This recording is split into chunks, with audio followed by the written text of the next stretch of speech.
What up? It's getting dark. Did you happen to catch the Northern Lights the other couple of nights? We did. We could kind of see them, and we're on the Georgia-Florida border, so that was pretty cool. But I'm gonna go over some updates for Lego. These are the newest ones to build. I was actually kind of really waiting on Thieves of Tortuga to show up. It finally arrived today, actually. It was kind of a little bit behind because this one came in a couple weeks ago. It's on its side because I got it open. I need to build it. And I got this when it came out so I could get the gift with purchase. I like the set. I hope it's a good build. I understand why they went with the kind of the dual-sided. It would have been cooler if they launched a Goonies line and, you know, had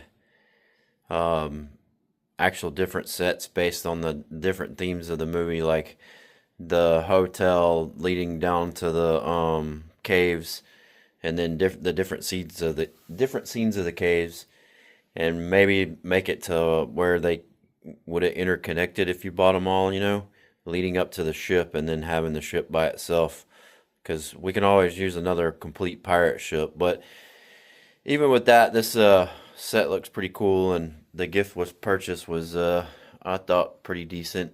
It's a little smaller than I would have hoped it would have been, but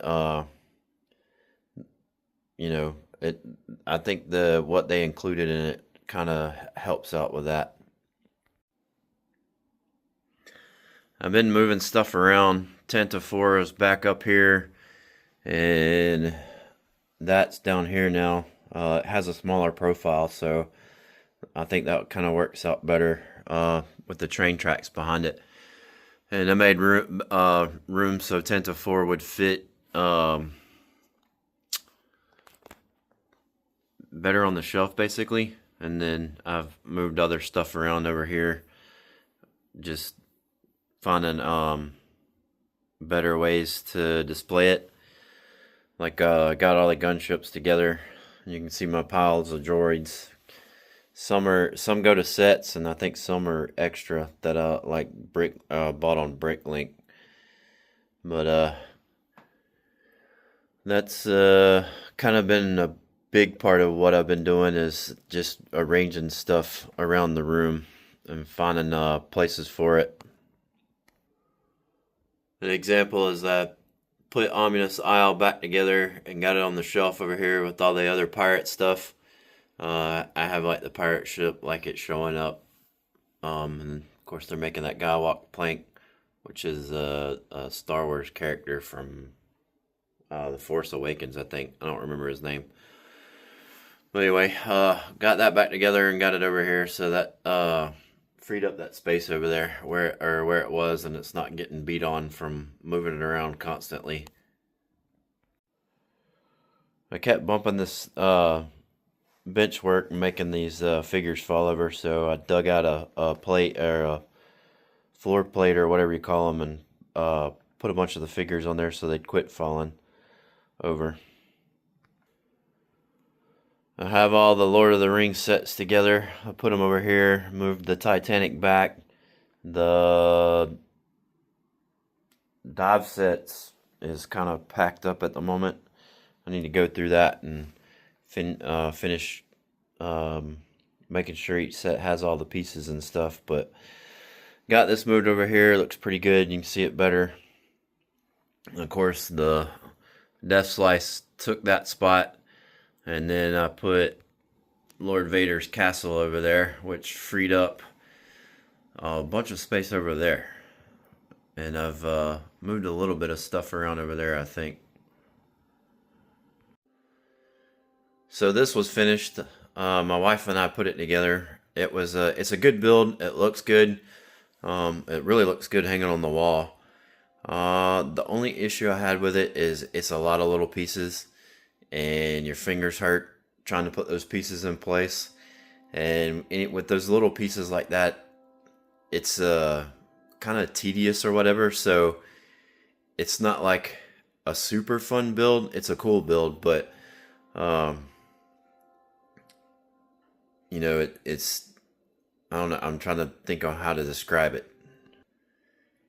It's basically, you know, each thing is do it, repeat, do it, repeat, if that makes sense. It would be a good build for like a family build. There's 6 manuals.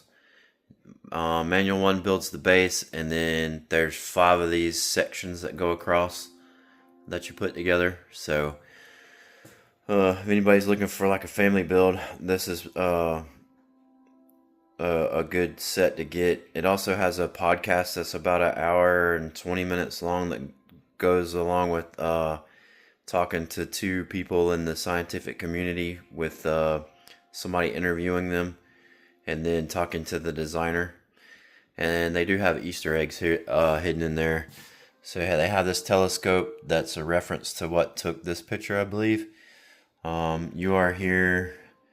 Then where's it at? Right there. That's a crab. It represents the Crab Nebula.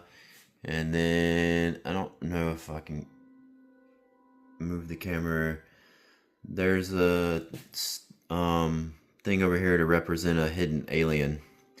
But I got it hanging on the wall in the dining room, and it looks good. And then I have space over here, and we're probably gonna get Starry Night, build that, and put that over here, since that kind of Starry Night goes along with the Milky Way, in our opinion, because the wife mentioned that, like, we should do that. So it's eventually happened. I haven't made it to Tokyo yet, but I got the Great Wave hung up and moved from where it was kind of just hanging out.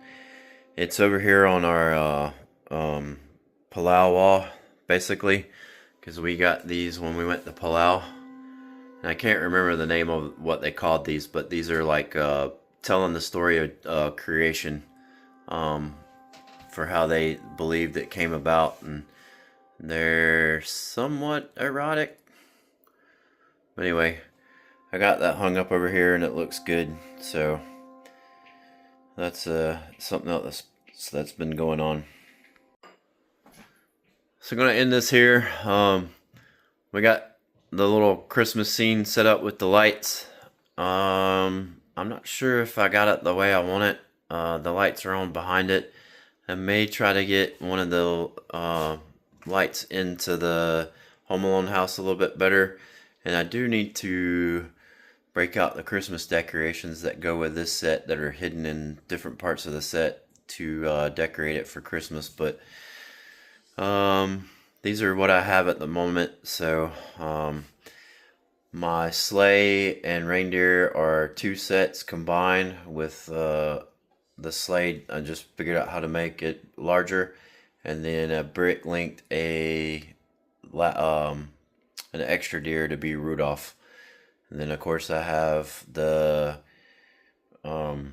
Star Wars figures that come in the advent calendars hanging out with the Santa here, as you can see. But anyway, later.